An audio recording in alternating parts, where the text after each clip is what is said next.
Jesse, thank you so much for joining us. I'm very excited for this just by the energy that you've brought in the last 3 minutes as we've talked. So why don't we just start off with you just telling our audience a little bit about who you are and what you do. Yes. Well, thank you, Doug. Fired up to be with you guys. Yes, I am a crazy guy in a yellow tuxedo. I own a baseball team that's more like a circus. I have an amazing wife who started this with me, and I actually proposed in front of a sold-out crowd in the yellow tux to her, and she actually said yes. And we're still married. And yes, we have a young son and we're a foster daughter now. And basically we realized there was a huge problem in baseball. It's too long, too slow, too boring. I took over the worst team in the country when I was 23 years old. There were only 200 fans coming to the games, $268 in the bank account, and they were failing. And I realized we can't be a baseball team. So we said, what if we had our players do choreographed dances? What if we had grandma beauty pageants? What if we did flatulence fun nights, salute underwear nights, pregnant nights? We started trying everything and people started coming. And that first team ended up selling out games. And we said, let's take on a bigger adventure. And we decided to buy an expansion franchise and go down to Savannah, Georgia. And we went there back in 2015 and proceeded to fail miserably for 6 months. And that's where the story started. And I can keep going or just go from you. But it was a crazy, brutal, terrible failure for the first 6 months. And then we learned a few things along the way. Yeah, I definitely want to dive into that. And I guess you can kind of guide us along the timeline. I want you to first start, obviously, if people are watching this, if you're not, Jesse's wearing a bright yellow tux with a yellow top hat. It's awesome.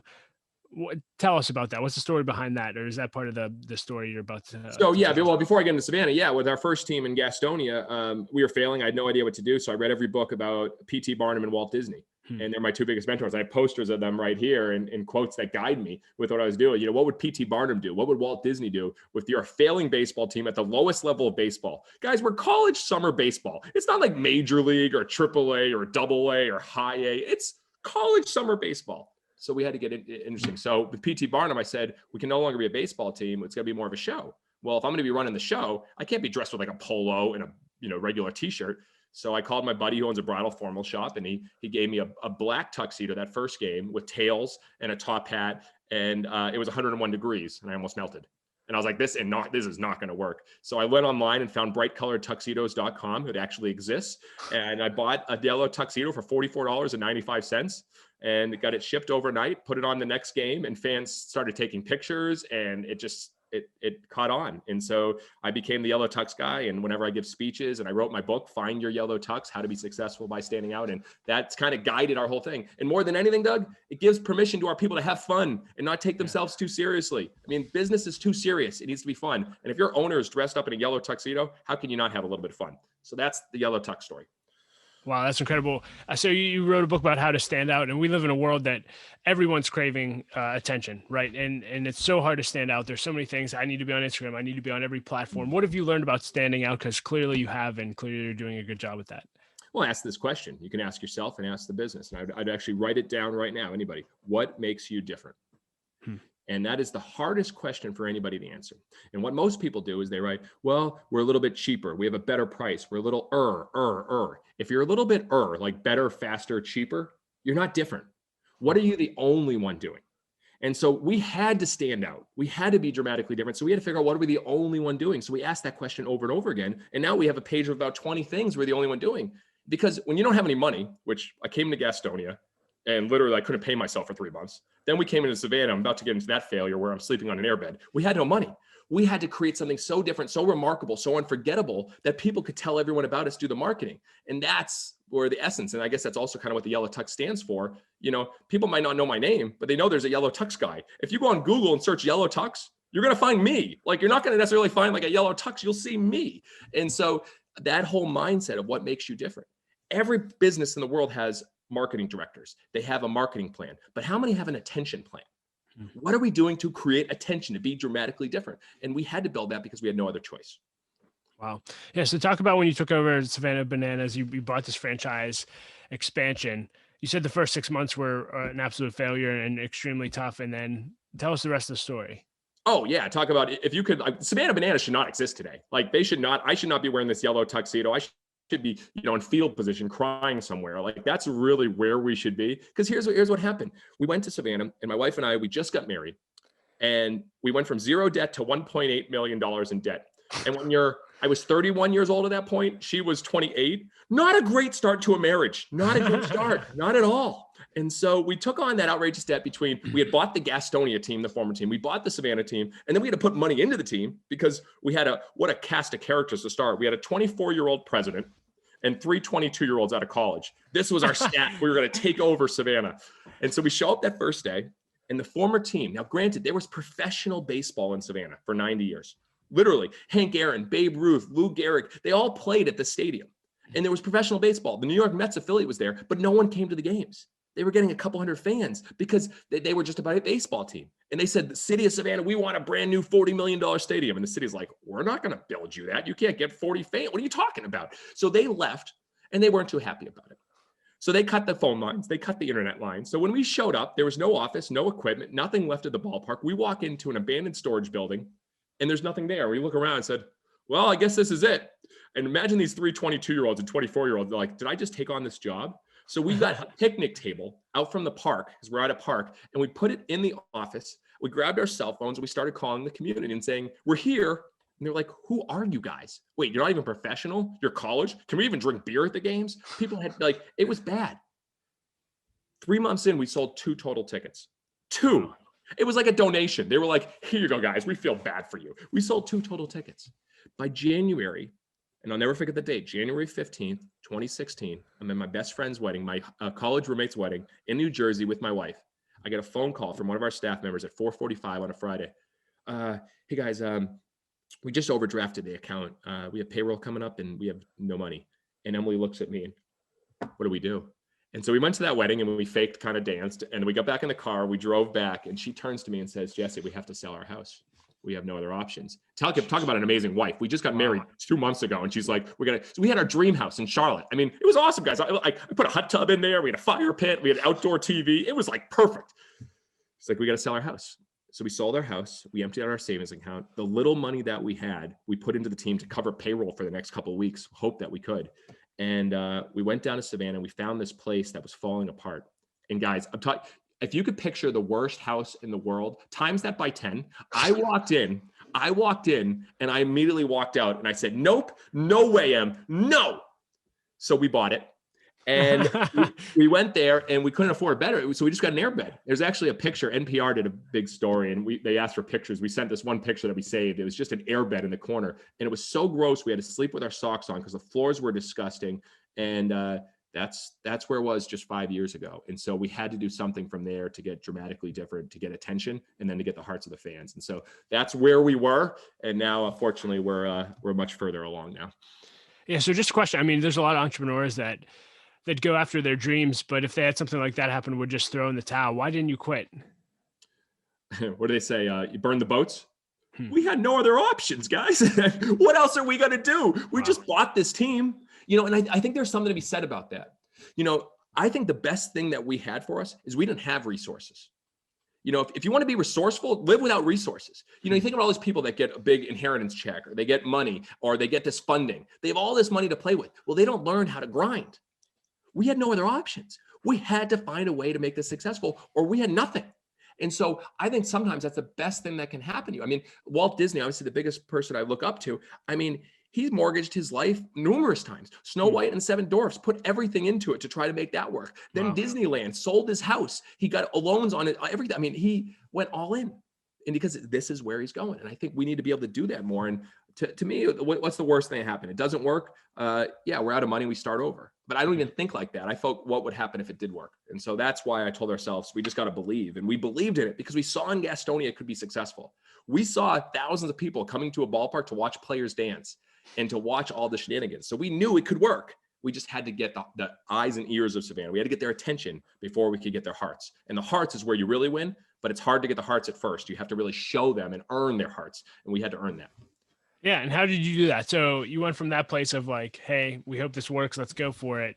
What happened over the next 6 years to get you to where you are today? So the first thing is we had to create unbelievable attention. So we didn't name the team contest. First of all, the name of our company is Fans First Entertainment. Our mission is Fans First, Entertain Always. Literally every decision we ask, is it fans first? The name of our company before that was Team Associates. That sounds like a terrible law firm or accountant office. It's like, Team Associates, can we help you? What a terrible name. Name your company after who you are and what you stand for. Fans first, entertainment with our mission. And then so we said, all right, that's who we are. Well, we got to come up with a name that can embody more who we are as well and get the attention. So we had to name the team contest, and we said specifically, we want things that are different, dramatically crazy, something outrageous. And we proceeded to get 99.9% normal names. Sailors, ports, anchors, like silly, not even good names. And then one woman, Lynn Moses, suggested bananas. That was it. And we looked at each other, we said, yeah. Could we have a senior citizen dance team called the Bananas? Yeah. Could we have a male cheerleading team called the Mananas? Yeah. Could our mascot be named Split? Could we have promotions where we throw bananas from the top deck and people catch them in their pants and it's called Banana in the Pants? Could we do music videos to Can't Stop the Peeling? And we just kept going down that road. Could Go Bananas be our whole chant? We said, this is it. And we said, we're going to get criticized like you read about, but we'll get attention. And so we did 2 days of training before the announcement on February 25th of what to say when people say they hate the name. And we came out February 25th. And people didn't know, the week before, we had our first shipment of T-shirts delivered to the stadium. And there were too many N's in bananas. Bananas was spelled wrong. Our first 200 T-shirts, we couldn't even use, all right? We were failing on every level. So finally, February 25th, 2016, we announced the name. And this is all covered in the Savannah Bananas story documentary, which is really well done. And so we announced the name, and all of a sudden it's like a mix of like cheers, boos, confusion, people going, no. And then all of a sudden on social media, you guys are an embarrassment to the city. You'll never sell a ticket. Leave our town now. This is going to be the biggest failure. Bananas, why would you name the ripped apart? But then Emily comes over, she goes, Jesse, look at this. And we were #1 trending on Twitter. I'm like, what is happening? It's like, so national, we're trending on Twitter. Then all of a sudden, the Today Show, ESPN, everyone starts reaching out. We're like, this is big. And she's like, Jesse, merchandise is going crazy. And she's like, oh no. And I'm like, what's happening? She's like, Jesse, we're charging $5 shipping, but every 4 orders is out of the country. In Australia, the UK, New Zealand, and it's all over. I'm like, we're going to lose our everything on this. And so we ended up doing thousands of orders. And luckily that helped us get out from having no money because we're doing merchandise. And locally we were ripped apart, but people knew who we were. And so once they knew who we were, we started creating that tension. And we started saying, this is what we're going to do, the Bananas. We're going to have every ticket all inclusive. You can come to our game and every ticket includes all your burgers, your hot dogs, your chicken sandwiches, your soda, your water, your popcorn, your dessert, everything for $15. And people are like, no way. I'm like, yes way. And they're like, do you know how to do that? I'm like, not at all, but I think it's a good thing and we're going to try to do it. And so we announced all this, and in the first game, it sold out, and people came, and with pouring rain, it was pouring rain. The game didn't start till 9:00.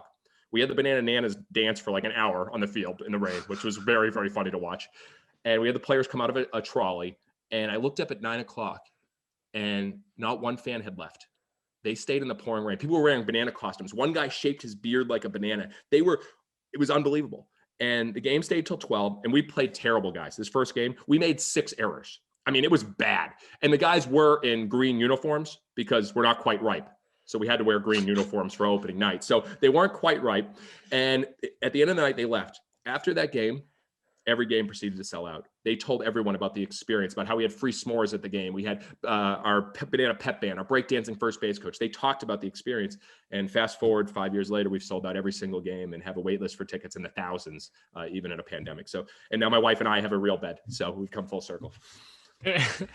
That's amazing. What is that? I'm just curious. How did the players respond? At first, what the heck did I sign up for? Now, how can I get on your videos? So right now we have more followers on TikTok than any Major League Baseball team. So right now, amazing. So right now we have 400,000 followers on TikTok.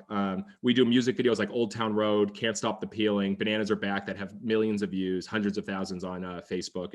And so they want to be in this because they get a boost in popularity as soon as and when they go out in town, I can't say this because it's NCAA, but they don't have to buy food, drinks, or haircuts or anything because the community pays for it because they're looked on as celebrities. So now we have a professional team, and we're taking the show on the road, and we have guys coming from all over the country, and we're doing a professional new team. But that's a whole other story. Guys just came from all over to have a chance to play for the Bananas. So at first it was a disaster, but now because of the media attention, it's become a cooler thing. Yeah. So where do you see most organizations missing it when it comes to marketing and standing out? Because clearly you've crushed the competition. I mean, if more followers than the MLB, that's pretty impressive. Serve over sell.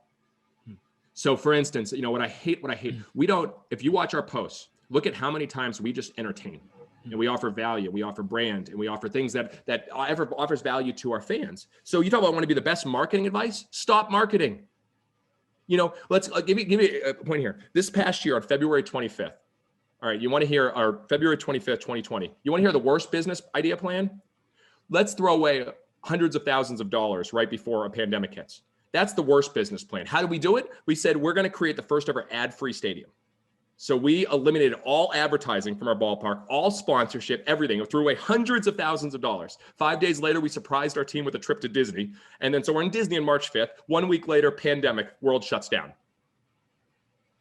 It was one of the best decisions we've ever made. We threw away hundreds of thousands of dollars, not a million, but getting up there, hundreds of thousands of dollars. Now our merchandise, we increased by 100 to 200% per month. Like for instance, we're in March right now. We passed what we did last March on the second day. People from all over are buying, and merchandise is becoming a 7-figure brand just because people believe in who we are and what we do. And we don't try to sell merchandise. We entertain our fans, and we don't do things that fans hate. Market to them, sell to them, advertise them. We have no shipping fees on our merchandise. We have no ticket fees, no convenient fees. Everything's all inclusive. It's fans first. It's who we are. So you have to play the long game. We're focused on long-term fans over short-term profits. If you want to be a good marketer, stop focusing on the short-term profits. What can I put out today to make money tomorrow? No, what can you put out today to create fans for tomorrow? You change the conversation, change the game, you win in the long run. That's incredible. Now you're clearly a great marketer, but also to accomplish what you've done, you've had to obviously be a great leader as well. What have you learned about leadership throughout this whole journey? I've learned more from our team. So love your customers more than you love your product. For us, love your fans more than you love your products, but love your people more than you love your customers. And every single company has core beliefs, but you have stories that back them up. Right here, this is our fans first playbook. We give this to anybody before they join our team. On the back says, be patient in what you want for yourself, but be impatient in how much you give to others. Everything we do is about how do we give our team. We do our love language tests. So we literally know, here's a funny story. So we did love language with our whole full-time staff. And what I realized for this, you guys know the love languages. It's like, you know, affirmation, quality time, physical touch. What's yours? I'll get to it. So we do it for our whole team. And we find one that's just staggering above everyone else. My wife, by the way, is acts of service. You know, she's an owner with us. She does everything together, big part. And so what I did is I actually went online and bought her a custom axe. And I got service inscribed on it. So I gave her an acts of service. She didn't think that was that funny. That's beautiful. But our president, Jared, who's amazing and sends a leadership memo to the team, inspiring every single week. He was top of the line on words of affirmation, but bottom on touch, physical touch. And he said, tell me you love me, but don't you ever touch me, is what he told our team. And so what we learned is everyone on our team was top of the line on words of affirmation. Everybody. And so I remember our director of operations coming to me after the season. And I said, hey, Jonathan, what was your best memory of this past season? And we've done crazy things. We've taken our team on cruises. We've gone to Disney. Have great parties, events. He goes, Jesse, it was after our first concert. And you came up to me and patted me on the shoulder and said, great work today, Jonathan. I'm proud of you. He goes, that was my best moment of the year. And it was simply just telling him that he mattered. And so when you talk about leadership, what we say is 3M, moments, matter, meaning. Create moments that show people that they matter, and that will provide them deeper meaning. Because nothing matters more than making people feel like they matter. If you want to be a great leader, show your people that they matter every single day. Don't catch them doing things wrong, catch them doing things right. And so I've learned this from some great leaders, and every day I challenge our president, who are we recognizing today? Who are we acknowledging? Before every single staff chat, every meeting, every talk, it begins with recognition. We praise publicly like you read about. We have a shout out message forum on our teams. Every day you'll see shout outs from our team. We constantly recognize. And when we have to give criticism, we do it individually, one-on-one. No one needs to be criticized in front of a bunch of people. We need to praise publicly, make people feel good, make people feel like they matter, and give people purpose every single day. That's the job of a leader, and that's what we're aspiring to do. Yeah, clearly you've built a great culture internally as well. I'm just curious, what are some things you do week to week to develop that culture and sustain the culture and make sure that the culture doesn't get ruined by a toxic employee, et cetera? Yeah. So again, everything starts with your core beliefs and your mission. So fans first, and our core beliefs always be caring, different, enthusiastic, fun, growing, and hungry. We follow the alphabet. Keep it simple for our team. Always be caring, different, enthusiastic, fun, growing, and hungry. And so we recognize those core beliefs on a weekly basis. And part of one thing that we do is you got to make sure that your team is growing. For us, the way we hire, if you want to get hired with us, you have to do a fans first essay on how you fit our core beliefs. Then you have to do a video cover letter because we want to see, can you interact? Do we actually get enthusiasm from talking to you? And number three, we want to see a future resume. We don't care about what you did in the past. We want to know what you want to do in the future. So with this future resume, we can tell right away, are they growing? Are they hungry? If they say, I want to be the account executive for the next 6 years. You aren't growing, my friend. You aren't hungry. We want you to go take on the world in 3 years, 5 years. And so we can tell that from right away. So that's how we start the process of hiring. And what we have is we have a full vision of where we are going. And we share this every staff chat that we have every week. We have someone from our team read our vision. We wrote in a vision and held us accountable. We're doing some crazy stuff. It's on our website, the 2025 vision. We're going to be playing year round. We're going to be taking the show on the road. We're doing things that don't make sense. But we have our team read it. And the vision starts with 2 pages solely about our team. It's about our team, how we're going to have surprises and delights for them constantly. We're going to set the gold standard for benefits, how we're going to recognize them. And they read that. And I remember I was a part of one a couple months ago in November, and we had Lizzie, our director of merch, start reading, and she's like, we're constantly looking to do unexpected surprises for our team, and goes on, she reads it. And then at the end said, all right, guys, you have 30 minutes, pack up your stuff, clear your schedule, we're leaving. And the staff's like, what? And they all start running around, clearing the schedule. And they come out, and we have a big party bus outside. And Emily says, all right, guys, here's a $500 gift card for each of you. We're going to the Tanger outlets. We're going to shop all day for you guys, for Christmas, for your family, whatever you want. It's all yours. It's all your day. Thank you. And so we try to live by that vision by holding ourselves accountable and putting it in front of people. So that's a longer answer to it, but that's part of how we do it.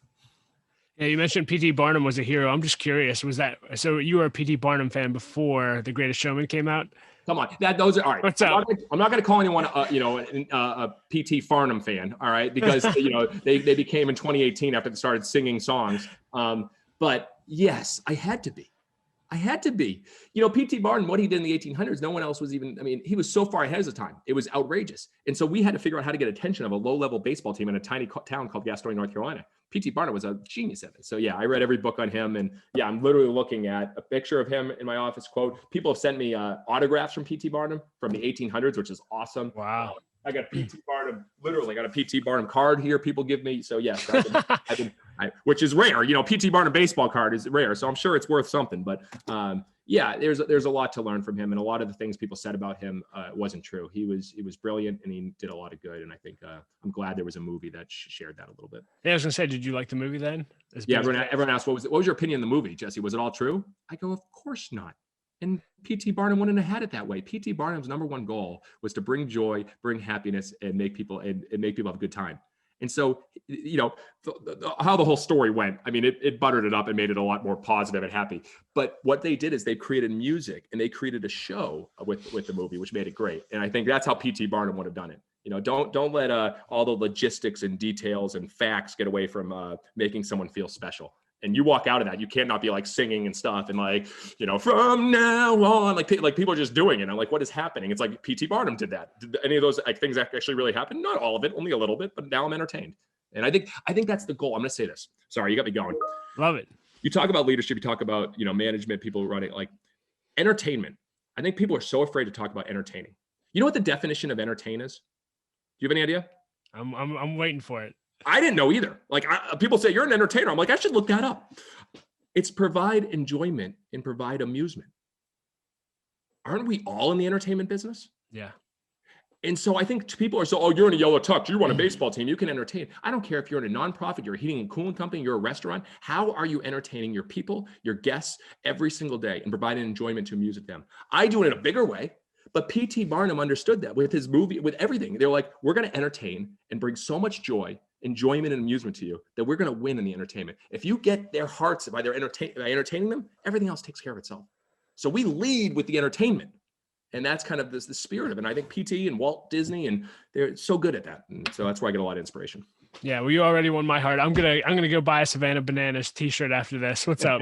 Well, we're buying them. Let's buy them for everyone in I appreciate. Mastermind. Well, I hope the experience is good. So I don't want to tell you about the experience, but I hope certain things happen that don't normally happen when you buy merchandise. So If there's one piece of merchandise you would encourage us to buy as first-time fans, what would you tell us to buy? I mean, the primary shirt with the logo people will comment on it. So everyone, I was running with a guy today. He's like, yeah, I was wearing my hat in Michigan. People are like, oh man, the Bananas. I love that hat. Go Bananas. He's like, so I would get something full logo, rocket. And you never know. There may be some bonuses that come with it. You never know. You never know how we deliver things. Let's put it this way. We failed the first year delivering things, but we've gotten better over the last 5 years. And there's no shipping. A $24 shirt's $24. If you want a banana cream soda, which we invented this past year, if you want banana cream soda, you get banana cream soda and you get a pint glass and everything. There's no shipping, even though shipping this is not easy. But we built it in, so it's good, Anyway, I have to introduce you to my friend Greg. Well, remind me to connect. Greg, anyway. all right. Greg Fuhrer. He'll love Greg, you. I'm in. All right. I want to dive into the lightning round in a minute, but before we do, where can people connect with you? Where can people find your content? I know you have a book out. Can you just share that? Search Yellow Tux. But no, a few years ago, I started posting every day on LinkedIn. So on LinkedIn is my game. I have a lot of fun there, and I just share lessons that I'm learning. And I think that's a good thing for leadership too. Often we're too afraid to share because we don't think we know. Share the journey, share what you're learning. I think, great leaders are people that share constantly and aren't afraid of what people think about them. And so I share constantly every day. And I think it's helped me become a leader because I learn from the people that respond to it. Yeah. I actually found you because of LinkedIn. A friend of mine liked something that you posted and I started looking through your stuff. I'm like, I got to meet this guy. So, well, thank you. And, but I think that's it. Like, we are so holding ourselves back from actually giving value. We think it's about us. Like, oh, but you're making it about us. No, it's about other people because they open up to what they can learn from you. And I just think that's Mark Cuban, some of the greatest sports owners are doing it really well as well. All right. Well, hey, let's dive into the lightning round. I'm sure you'll have a lot of fun with this. What's the best advice you've ever received in your life and who gave it to you? That's a brutal question for someone that's read thousands of books and gets lots of advice. But I will say this, and this is not going to be lightning. I apologize. I'm going to go as fast as I can. I'll talk faster. My dad as a kid used to tell me, Jesse, swing hard in case you hit it. Every time I came up to bat as a 5-year-old, I would swing like crazy, and I swung and missed a lot. But when I hit it, man, it took off. But that wasn't the best advice from my dad. The best advice from my dad was back in 2013 when my dad had 2 forms of cancer, non-Hodgkin's lymphoma, and also colon cancer. And he was in the hospital for months. And every day I called my dad and I said, Dad, how you doing? And he'd go, great, Jess, great. Just going to be a little challenging season, but wait till summer, Jesse. Every day, great, every day. Until one day he called and I called Dad, how you doing? He goes, Jess, I'm good. Good. How are you? Jesse, what's going on in your world? And I talked to my stepmother and she said, he really took the stem cell and was just, I've never seen someone so sick. I didn't know how he was going to get through it. He was the sickest I've ever seen him. It was the chemo just wiped him out. And, I called him the next day. Dad, how you doing? Jess, great. I'm great. Just, going to be there soon. And a few months later, he was in complete remission. He beat the cancer. And the doctors at Beth Israel said he was the most positive patient they've ever met. And they've never seen someone defeat cancer like they have with him. Wow. And I think when you asked about best advice, his mindset was all, hey, we're going to get to summer. I'm great. I'm good. And his positivity has really been, I don't want to say the advice, but something I look to every day. When we think we had a bad day or a bad call or a bad email or a bad meeting or whatever, it's nothing. It is nothing. My dad battled unbelievable chemo where he was on his ground, just sick like you read about. And he said he was good that day. Wow. So that's the best advice I've received. If you could put a quote on a billboard for everyone to read, what would it say? Oh, come on. That's a brutal question. And you know it. Oh, geez. I am a quote machine. All right. I'm going to go what's on the back of the Fans First playbook. Be patient in what you want for yourself, but be impatient in how much you give to others. Best purchase you've made in the last year for $100 or less. My cookie dealer. I'm addicted to half-pound cookies from my cookie dealer. They're one of the best marketers I've ever seen. They've got almost 300,000 followers on Instagram. Their website is always closed. It only opens for a few minutes on Wednesday, Saturday, and Sunday. And you get your chance to buy half-pound cookies stuffed with Snickers and Cinnabons and brownies and you name it. It's 1,000 calories per cookie. And it's been my vice. And I've probably bought from them 10 times over COVID and ate 100,000 calories of cookies. But that has been the best purchase. It brings me great joy at night, and I'm very happy with it. It's called My Cookie Dealer. My Cookie Dealer. Look it up. It's crazy. Top few books you find yourself giving away most often. Ooh, giving away books. Right now, my wife's Go Bananas kids book. I'm doing my wife's kids book. I'm sending out a little bit. How to Be Like Walt, The Carpenter by John Gordon, Disney's Land, Creativity Inc. I could keep going. Peak by Chip Conley. I talked to so many authors. Nuts, Southwest Airlines. I don't give away a lot of books, but I read a lot of books. Those are great ones. Hope that's a good start. Are you a podcast listener? If so, what are a few of your favorites? Oh, yes. I love my boy Ryan Hawk, Learning Leader. Listen to him regularly. We're close. I was on that show, which he was awesome. Story Brand, Donald Miller, I was on him. That's a great one as well. Entree Leadership. And then I love the stories. There's some great like business wars stories, sports war stories, where they really build the story of like how the Globetrotter started and how Disney started. I like those as well. What do you wish people knew about your story that they may not know? I wish they knew a lot more about my wife, Emily. I can't say enough about her. But she's the oldest in her family, three younger brothers. And when I talk about be patient and what you want for yourself, she every day sacrifices more than I've ever seen for anyone else. And she's the heart of the Bananas. Everyone looks at me as I'm the showman, I'm the circus, but she's the heart that every day is looking, what can we do for our team? She sends messages, packages. I mean, during COVID, she went grocery shopping for our whole team and brought it in, literally brought it to their doors. Wow. She surprised our team with our fans first director with a trip to Ireland with her father, her bucket list. She came up with she's the heart of it. And I wish people knew more about that. Yeah. And speaking of your wife, you mentioned earlier, you guys are the parents to a foster child now. And we were talking a little bit before the interview about your passion for fostering. Can you just talk a little bit about that and just raise awareness around fostering? I thought that was powerful. 5,000%. And I'm glad to. And we're just getting started with that. Obviously, we're 2 months in now as we record this. And it's been my wife's passion for years because there's such a need. There's 500,000 kids in the US right now that don't have a home. And the system is broken. And the people in social work are working their butts off. But there's not enough people. There's not enough time. There's not enough opportunities to communicate the right things to help these kids and help these parents. And the parents need is just as much help as the kids. And we've seen in just a couple of months, we had a sweet, amazing girl with us. And basically she had challenges, gashes, cuts, wasn't eating, couldn't speak, was terrified of the dark, terrified of books, terrified of her crib. And in just 2 months, she's a different girl. She's the happiest I've ever seen her. And I'll tell you one of the best from a leadership advice I learned, we were talking to a counselor that was involved in foster care before we started this journey. And I said, I understand we got to lead with empathy. She goes, no. You need to lead with a lot more than empathy. And she goes, you got to look at these kids with a lot more than empathy. And I go, what do you mean? She goes, you need to look at them with admiration. Wow. She goes, what they've gone through in 2 years, 3 years, 4 years, they've gone through more challenges, adversity and trauma and struggles than you will ever go through in your life.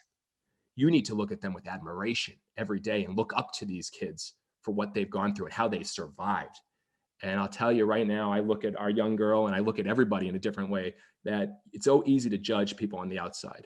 You see our little girl and she's tiny, she's not eating that well. She had gum stuck to her hair before she arrived to us. Just challenges. And you want to judge that person. Or like in your sense, a homeless person that you have experience in, you want to judge that person. But what if you look at them with admiration? Like back in the day, we looked at people like Martin Luther King Jr. with admiration.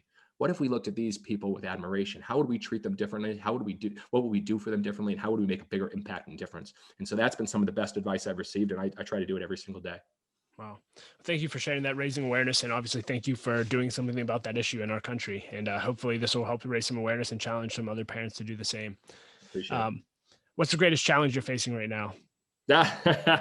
Focus, 100% focus. Yeah, amen, man. That's me. I'm looking at my whiteboard over here. It's got like 37 priorities, which means nothing. But, you know what? It's okay. I'm going to say this. So give yourself permission. Sometimes us visionaries, people that like to be scatterbrained, and just bring on integrators. I have an amazing integrator and executor in our president, Jared, and we have a same page lunch every single week. We learned this from the book Rocket Fuel, which is a great book, Integrators and Visionaries. And we have a same page lunch, and Jared's like, all right, Jesse, what's on your whiteboard? And I just I want to have a zip line across the field. I want to have a Bananas brewery. I want to have a Bananas sweet shop. Let's put a speakeasy in the ballpark. Let's go travel to the, and he's like, Jesse, all right, one at a time. But I'll tell you, don't tell a visionary or a person they can't be stop, being so scattered, because it brings us excitement. It brings us energy. So focus is what I need to get better at, but I think I have a system that's working on. So being a visionary, I have to ask out of curiosity, knowing the Rocket Fuel setup, prior to having an integrator, how did you deal with managing people, and how did people deal with working with you? Because I know with visionaries, it can be frustrating, right? Especially if you're an executor, it's like this person has a new idea every single day. Oh yeah. They're all over the place. I mean, was getting an integrator an absolute game changer for you? It sounds like. Talk to that, because I think there's a lot of visionaries who deal with this tension. Yeah, and I think you have to just test things out. Yeah, I struggled. I was trying to do so many things. I'm a great starter. A visionary is a great starter. We'll do this, we'll do this, we'll do this. And then it's like, oh wait, details? Get me. No way. No. Come on. No, don't touch those details. Yeah, we're big in everyone that started with us, or everyone that's with us, from our vice president to our president they started as interns. We do an intern, then to seasonal, and then to full-time. So we learn very quickly. Working with me in the entertainment, I'm still looking for that integrator, because I'm hard. I'm fast paced. We're going to do this now. We're going to do this. I mean, we do different promotions every night in front of a live audience. We have 250 different promotions that we have on 2-3 pages that we do. Like, good luck. And I just added 15 yesterday. Like, that's not good. So yeah, we're testing. So we'll have more people testing. But I think, yeah, now that we found it with our president, it's a game changer. And I would dedicate more time into how can you test more people and say, all right, how do you deal with this? How do you deal with this? And then lead with respect. I think that's the biggest thing.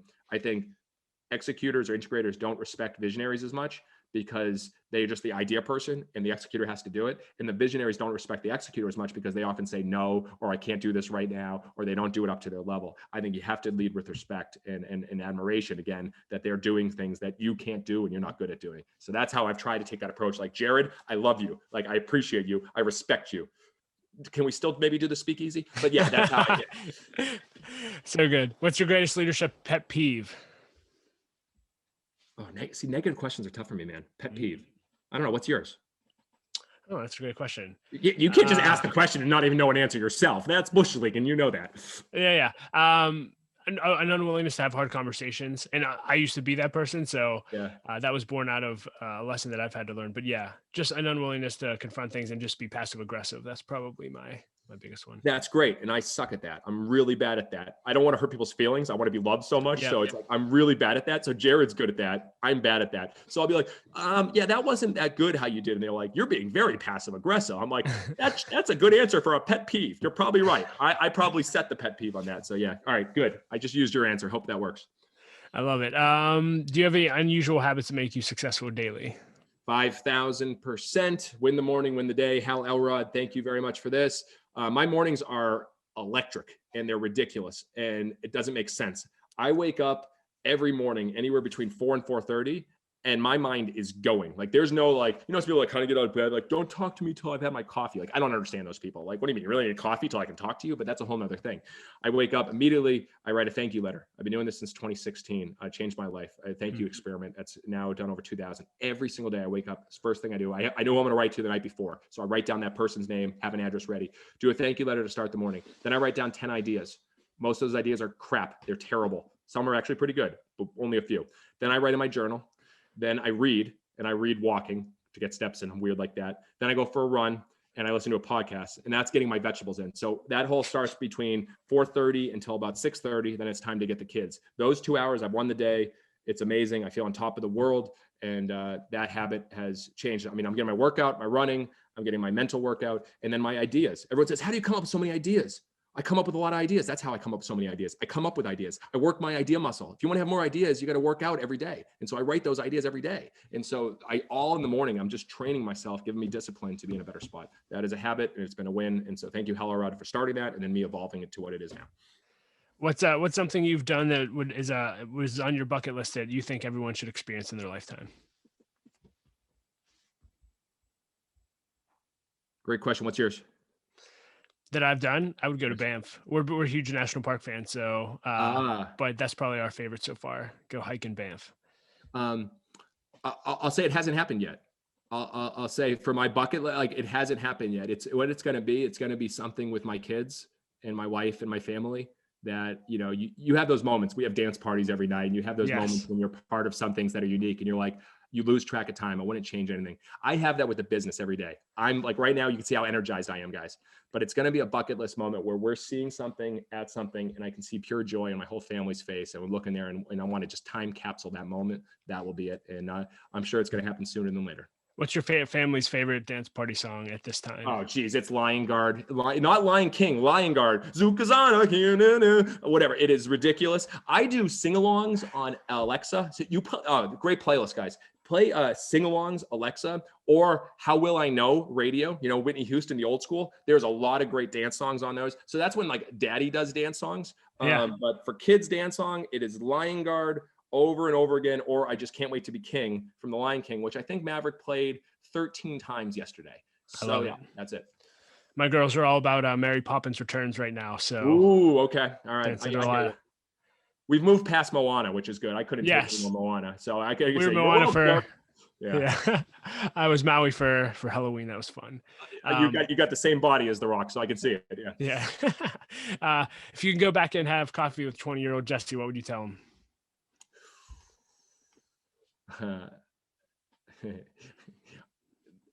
20-year-old Jesse. Now, so you're actually giving an age. 20-year-old Jesse life was going to be a professional baseball player. I had a full college scholarship. I was talking to professional teams. I was getting Christmas letters, cards from the New York Mets. It was crazy.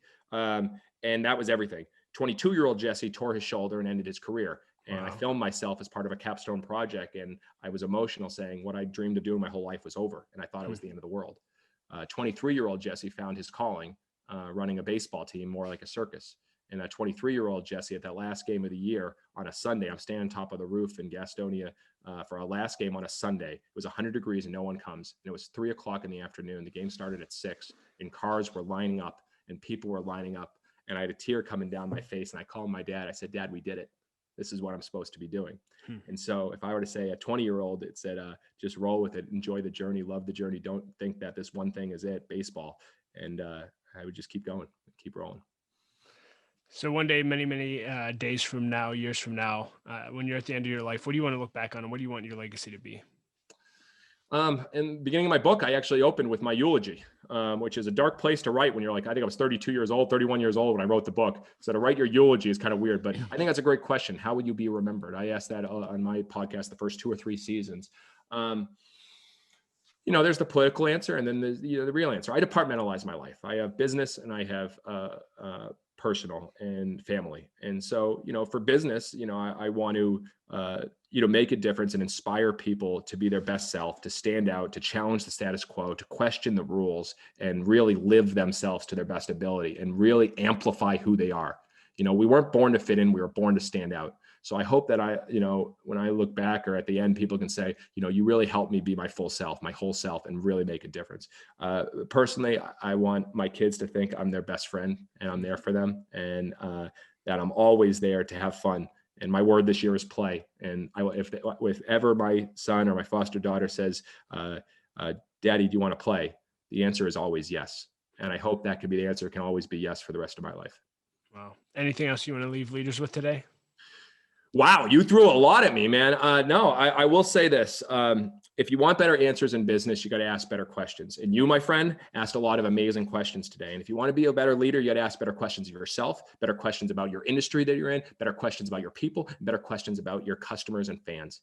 Every single night at our ballpark, one of us goes undercover as a fan. We park with the fans, we walk in with the fans, we sit with the fans, we eat with the fans, we take notes with the fans. I do this. And the first night I did it, I'll never forget. I actually hit a pothole as I was pulling in. I was like, this, and my car bottomed out. I was like, this is the worst first impression ever. And then I saw our parking penguins, which we have penguins that park your cars. One was eating a burger and had his back turned to me. I'm like, this is terrible. You have to put yourself in other people's shoes. And to do that, you have to ask better questions. And so I would challenge great leaders, ask more questions and focus on how can you be more useful and not more successful. If you ask the better questions, if be more useful, you will make a huge difference and an impact. Well, Jesse, I'm fired up. I've been fired up since the first minute we started talking. This was entertaining. This was extremely inspirational and extremely practical. So thank you just for sharing your message and thank you for the time together. And I will go buy my Savannah Bananas t-shirt and see what else comes with it after this. Yes. Well, I appreciate you. Seriously, this was awesome. You fired me up. This was definitely one of the best I've ever been on. So thank you for asking such great questions and having fun. Yeah.